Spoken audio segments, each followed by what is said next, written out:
ஆபிரகாமை பெயர் சொல்லி அவன் இருந்த தேசத்தை விட்டு புறப்பட்டு வா என்று சொல்லி தேவன் அழைத்த பொழுது ஆபிரகாமுக்கு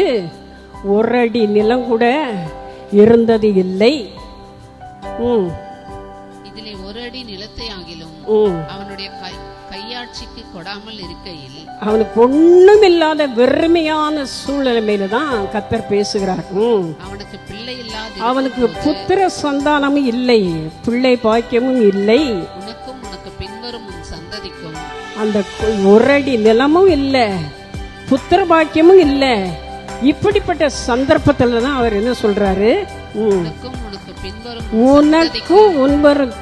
உனக்கு பின்வரும் சந்ததிக்கும் இந்த தேசத்தையே உனக்கு நான் சுதந்திரமாய் கொடுப்பேன். எப்பொழுது சொல்றாரு, ஒன்றுமில்லாத நேரத்திலே, வெறுமையான நேரத்திலே, தனிமையான நேரத்திலே, இருளான நேரத்திலே, கடினமான நேரத்திலே, கஷ்டமான நேரத்திலே, காயப்பட்ட நேரத்திலே, ஒரு குழந்தை கூட இல்லையேன்னு சொல்லி திருமணம் முடித்து இத்தனை ஆண்டுகள் ஆகிவிட்டதே, என்னை அம்மா என்று சொல்வதற்கு, அப்பா என்று சொல்வதற்கு ஒரு புத்திர பாக்கியம் இல்லையே, குடியிருப்பதற்கு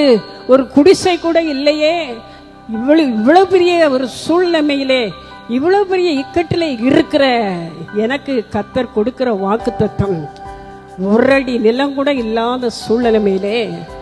ஒரு மகன் கூட இல்லாத சூழ்நிலையிலே இந்த முழு உலகத்தையும் இந்த தேசத்தையும் உனக்குள் இருந்துதான் நான் ஆசீர்வதிக்க போகிறேன், உனக்கு பின்வரும் சந்ததிகளுக்கும் இதை ஆசீர்வாதமாய் கொடுப்பேன் என்று சொல்லி இவ்வளவு பெரிய வாக்கு பண்ணின தேவன், அவர் எவ்வளவு பெரிய விசுவாசத்தோடு அதை நம்பி அதை ஏற்றுக்கொண்டு அவர் கர்த்தருக்கு பின்பே அடி எடுத்து வைத்தார் என்று சொன்னால், அது எவ்வளவு தேவன் உங்களை முன்குறித்த தேவன் உங்களை விட்டு விடுவாரோ.